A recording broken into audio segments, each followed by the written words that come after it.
A man does not confess his love with words. He confesses it when control fails him. You meet him in the everyday moments. In the silence between your sentences, in the pause before he answers, in the way his shoulders drop when your eyes meet. Love never arrives grand and loud in a man. It slips through him like a tremor he didn't expect. It is rarely something he intends. If you look carefully, you will notice it in the parts of him that can no longer be edited. In the beginning, he is curated, he is prepared, he is armored. The masculine self is built on performance. Who he must be, what he must accomplish, how little he must feel. He is trained to hide softness because softness is vulnerability. Vulnerability is risk, and risk has always been the battlefield men die on. So they avoid it until something, or someone, makes avoidance impossible. A man falls in love the way a fortress rots, not from the outside, but from a hairline crack on the inside. He does not invite invasion. He does not welcome the surrender. He only knows he is no longer safe behind the wall he built. That is how it begins. You notice when his attention changes its center of gravity. Not admiration, not lust, not play. You have seen those before. This is different. This is the moment when his eyes stop scanning for opportunities and start resting on you. His body leans toward your voice, even when he is silent. His breathing slows when you enter a room. He does not decide to do this. His nervous system makes the decision for him. That's the first sign he is far more in love with you than he realizes. A man's real heart is not found in his declarations. It is found in the involuntary. Neuroscience tells us something simple yet profound. A man's amygdala reacts differently to threat than a woman's. Women fear abandonment, men fear inadequacy. His brain asks one overwhelming question: am I enough for her? Not can I get her? Not can I seduce her? But can I sustain her? This is the shift from desire to devotion. You will see him soften in places he does not allow softness. He will laugh too freely. He will lose track of time. He will ask you small questions, disguised as nothing, because they don't belong in the mouth of someone who only wants your body. Suddenly, he remembers which kind of music you like while working. Suddenly, he cares what time you prefer to sleep. Suddenly, he watches how you move through the world, not because he wants to conquer it, but because he wants to understand the rhythm he fears losing. Men don't fall in love with perfection. They fall in love with impact, with the woman who becomes a force that touches something primal in them, with the woman who stands effortlessly rooted in her worth. You do not create this by trying. You do not force this by seducing. You activate this by being. He may not know the moment he has lost his balance. Most men don't. They experience love as confusion, not clarity. They stumble. They retreat. They act strangely, as though they are not themselves. You will think you caused the chaos. You didn't. You simply became the mirror where he saw a version of himself he could finally respect. Think of Marcus Aurelius, the emperor, philosopher of Rome. History praises his stoicism, his discipline, his unwavering dignity. But in his private letters, the armor fell.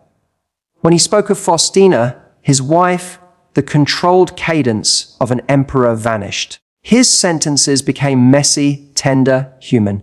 The teachings and meditations that the world worships as iron came from a man whose heart had already surrendered. He didn't announce love. He leaked it. That is how men reveal what they do not understand. When a man falls in love with you, he starts protecting things he doesn't even know he is protecting. He leans over you when crossing the street. He does not say, "I am worried about your safety." He simply places his arm in front of you. When someone interrupts you, he listens with sharpened attention, not because he needs to, but because he is silently measuring the threat to your peace. And if anything or anyone disrupts your emotional well-being, he will react faster than he expects himself to. He will begin to shield you from discomfort. It may be subtle at first. That is your first confirmation. Men protect what they fear losing. This instinct is older than language. Anthropologists traced it back to the earliest tribal societies. Men protected shelters, tools, fire. Not because they were strong, but because without them, survival was impossible. When a man sees a woman he cherishes, the body interprets her as home. His nervous system attaches to the idea that her safety equals his legacy. He is not just guarding you. He is guarding the future version of himself that he imagines beside you. And yet, you must be emotionally intelligent enough to recognize the difference between protection and possessiveness. Protection says, I want your life to be easier. Possessiveness says, I want your world to orbit around me. One nurtures you. The other cages you. A man in love does not lock you in. He opens the door wider and stands beside it, not in front of it. You will notice another change. The ego softening. He stops posturing. He stops performing masculinity like an actor reading from a script. Men who want attention flex. Men who are in love confess weakness without meaning to. Not dramatic weakness. Not the theatrical kind. Quiet weakness. The kind where he admits he is tired. The kind where he tells you he doesn't have all the answers. The kind where he lets silence sit between the two of you and doesn't try to fill it with bravado. If you do not interrupt this moment, if you don't shame him for being human, something begins to grow in him that terrifies him. Trust. Trust is the masculine version of emotional intoxication. Men can sleep with women they don't trust. They can date women they admire. But a man only gives his heart to the woman whose presence makes his ego irrelevant. That is why so many men resist love. It threatens their identity. Look at Napoleon when he wrote to Josephine. He was a conqueror. He held nations in his fist. People knelt at the sound of his name. His letter should have been cold, strategic, calculated. Instead, he drowned in delirious longing. He wrote with obsession, jealousy, hunger, insecurity. Lovers of emperors are supposed to fear them. Yet Napoleon feared Josephine. He feared her absence more than battlefield defeat. Why? Because a man's power means nothing if the woman he desires does not choose him willingly.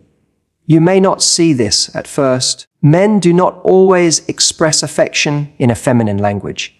They do not speak in tenderness. They speak in effort. You will notice he adjusts his schedule.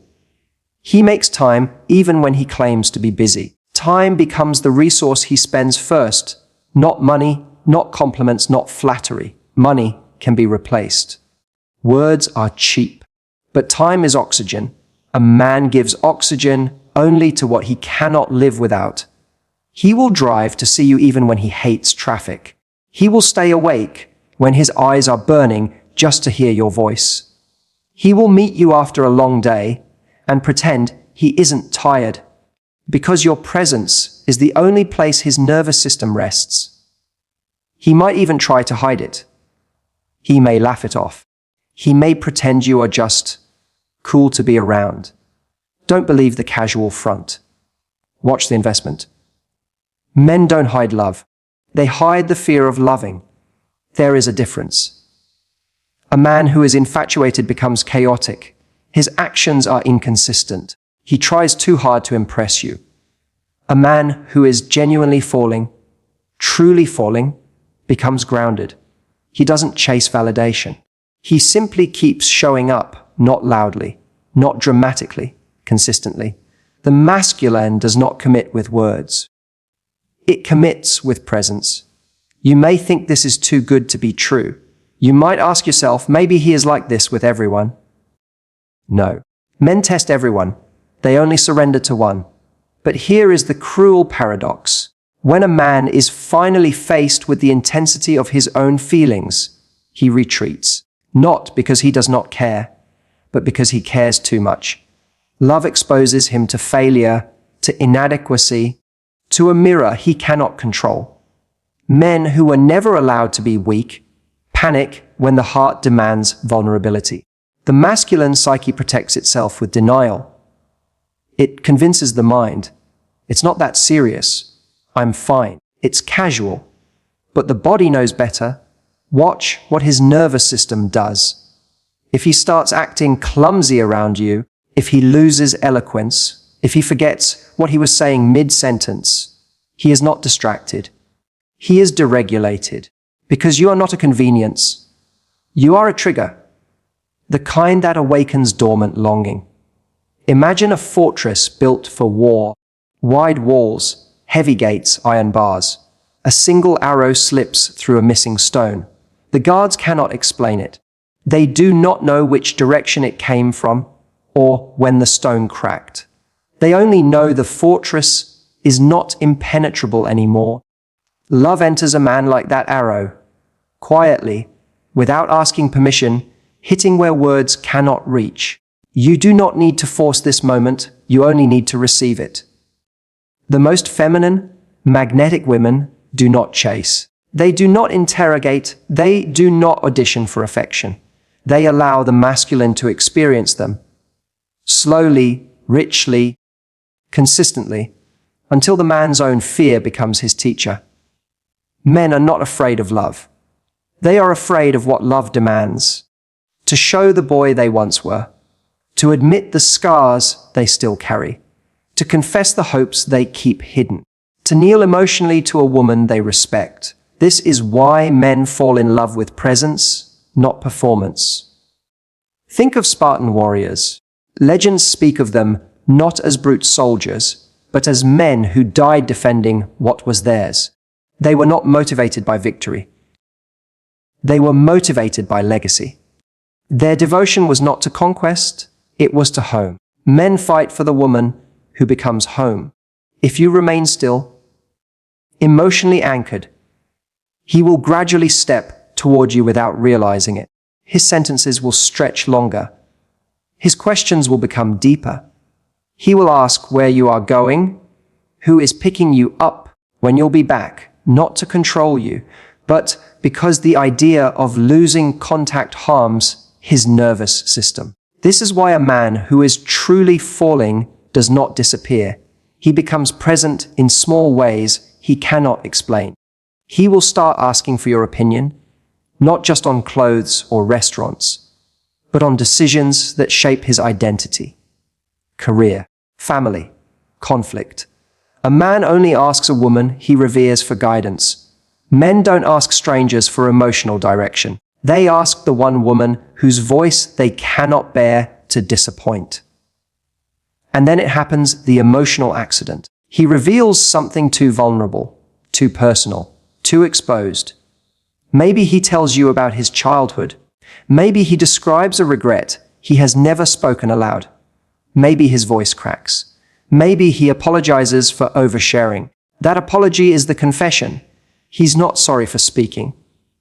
He is terrified by the intimacy that slipped through him. Napoleon didn't apologize when he conquered Europe. Marcus Aurelius didn't apologize for commanding Rome. Men apologize only when they expose their heart. This is the moment he is far more in love with you than he realizes. He will retreat. He will avoid eye contact. He will try to be unemotional again. Let him. The feminine mind makes a mistake here. She thinks, I need to pull him closer. He's drifting away. No, he is recalibrating. His ego is negotiating with a force stronger than it. If you chase him, you interrupt the negotiation. Stand still. A man does not run from the woman he does not care about. He runs from the woman who can destroy him. His internal world is reorganizing. He is not abandoning you. He is defending himself against the love he has already lost to you. This is where you choose your power, Not power that suffocates, power that allows. You do not punish him. You do not analyze him. You do not perform strategies. You embody softness with boundaries. Speak with warmth. Smile with intention. But keep your time sacred. Keep your energy sovereign. Keep your worth untouchable. Because the woman who does not betray herself becomes the only one a man will kneel before. He may not understand why he is afraid, but his subconscious does. It knows, this woman sees me. This woman could choose someone else. This woman could walk away. I must stay. That is when love becomes irreversible. When a man loves you, he doesn't whisper it. He builds around you. Love is not a sentence in the masculine world. It is architecture. A woman speaks emotion as language. A man expresses emotion as infrastructure. He cannot say, "You matter to me." So he changes his schedule. He adjusts his routines. He reorganizes his life without announcing it. This is how the masculine protects its heart, by transforming the material world around the person it fears losing. You notice this shift not in dramatic declarations, but in subtle negotiations he makes with his own universe. Time becomes his first sacrifice. Comfort becomes his second. Pride becomes his third. Men would rather bleed in silence than say the words, "I'm falling for you." There is a moment every woman must understand. The moment when the man starts making micro compromises. He brings you water before you ask. He pays attention when you're tired. He stops scrolling when you are speaking. He sits beside you not because he wants touch, but because the proximity becomes oxygen. This is the point where his affection stops being casual and becomes instinctive. You do not need to reward it. You only need to notice it. When a man falls in love, he begins to behave like a guardian of a secret he does not yet understand.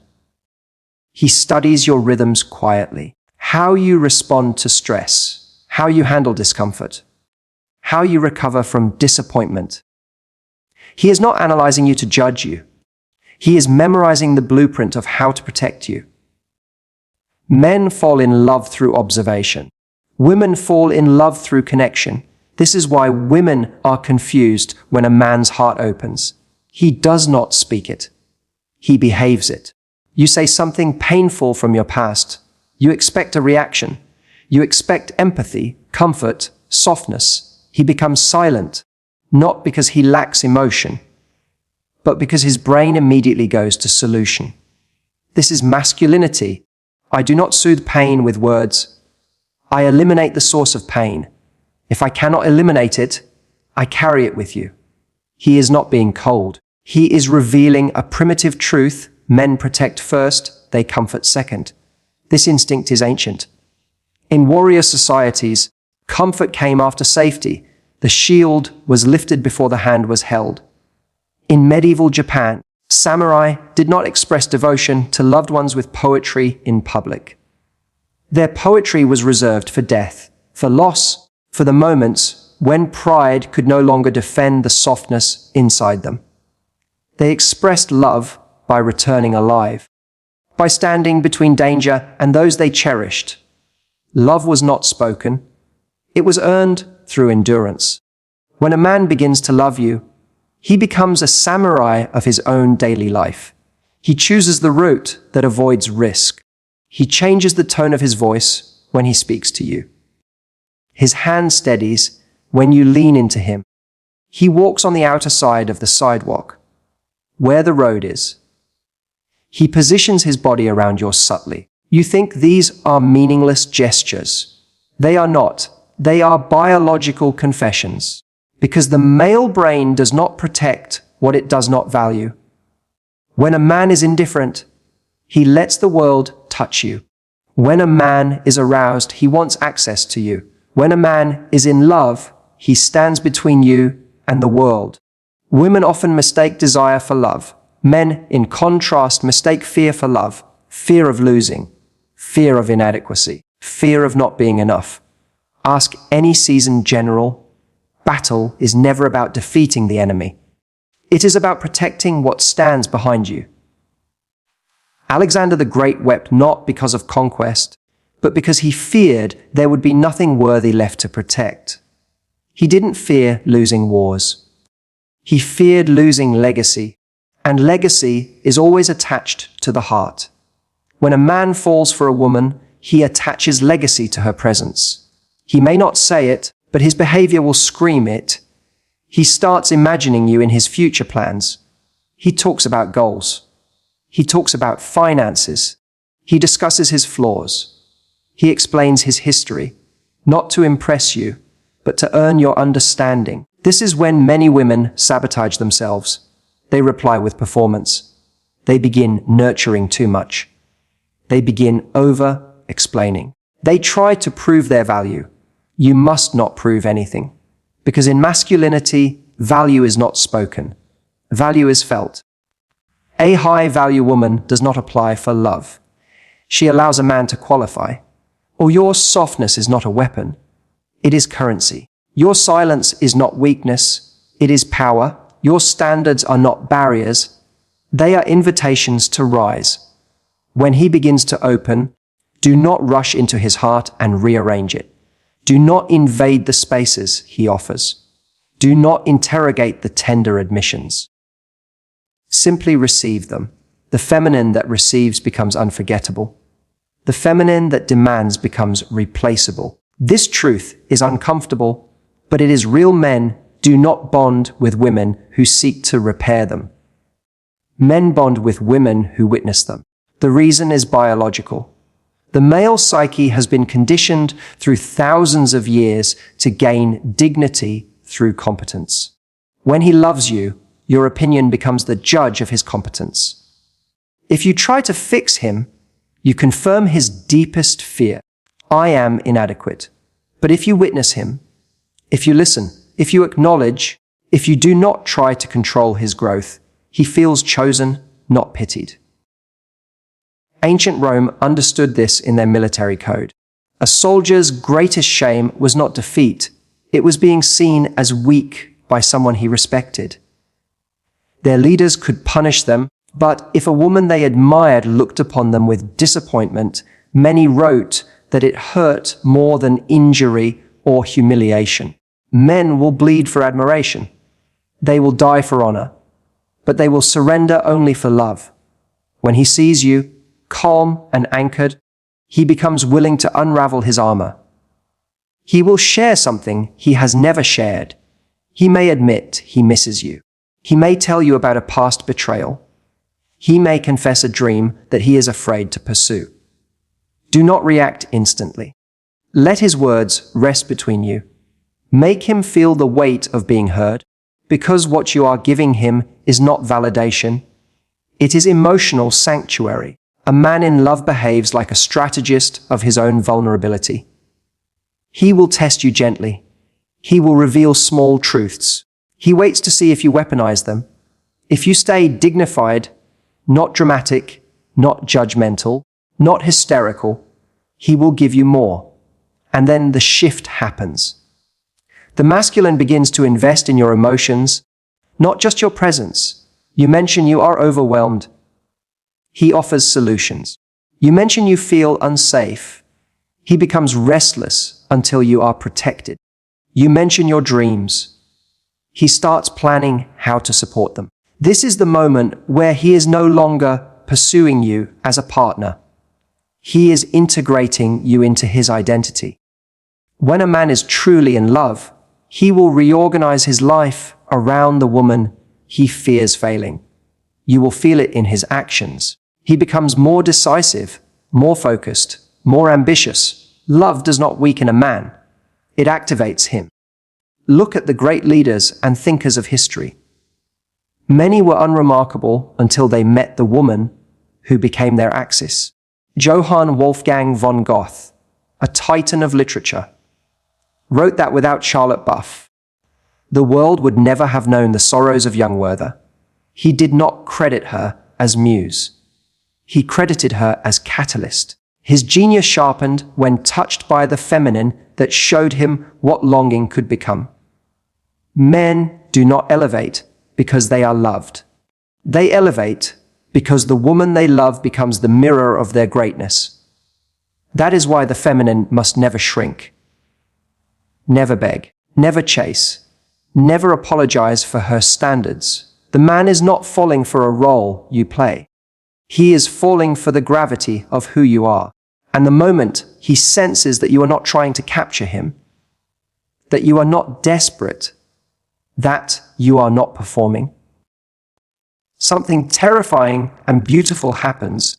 He begins to pursue you for real, not because he is trying to win, but because he is trying not to lose himself. You will see it in the way he looks at you, not with hunger, but with reverence. You will feel it in the silence, the quiet that wraps around your connection like a shield. You will see it in his discipline, how his flaws start to embarrass him when he stands next to you. He stops flirting with other women. He stops wasting time. He stops drifting. He becomes a man in motion. Because for the masculine, love is not comfort. Love is purpose.